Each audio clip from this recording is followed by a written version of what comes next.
කොහොමද ඉතින් මම ගොඩ කාලෙක වීඩියෝ එකක් ගේන්නත් බැරුණා. හරි අද මම ඔයාලට තවත් මාළු වෙන අලුත් වීඩියෝ වැඩි කතා නැතුව අපි යමු වීඩියෝ එකට. හරි මම මගේ ඉන්න ලොකු කොරලියාට අලුත් වේසමක් කියන්නේ ටැංකියක් වගේ එකක් හැදුවා. හරි ඉතින් ඕන්න පේනවා ඇති. ඒකට මම මේ අර වෙලේ මේවා ටිකක් ගෙනාවා. ඊට මම වලට කොරලියාව පෙන්නන්න. එතන තමයි ඉන්නේ ඌ.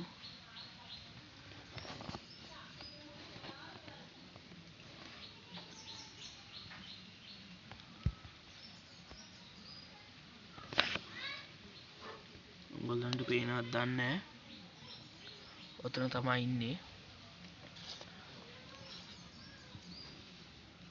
ඔය ඉන්නේ.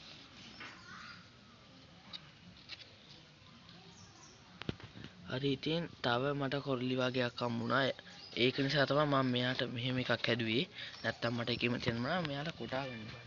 හරි අපි යමු දැන් ඒ කොරලි ටික. හරි මේක තමයි ඉන්නේ. ඊට වලට මම පෙන්නන්න. මේ ඉන්නේ.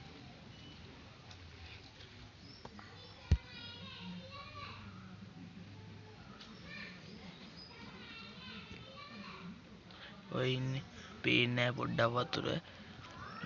එයයි තව ඉන්නවා. තව පොඩි පැටව දෙන්නෙක් ඉන්නවා. උන් දෙන්න නම් හොයන්න බෑ. මම ෂෝට් වීඩියෝ එකකින් හරි දාන්නම්. ඔව් ඔය ඉන්නේ.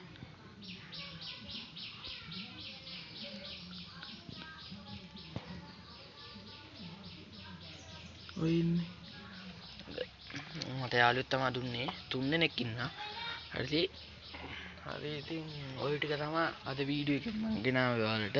ඔයාලා මගේ channel එක තාම subscribe කරලා නැත්නම් subscribe කරලා bell icon එක all කරලා තියාගන්න. ඔය පේන දේ කොල්ලේ දැන් හොඳට පේනවා.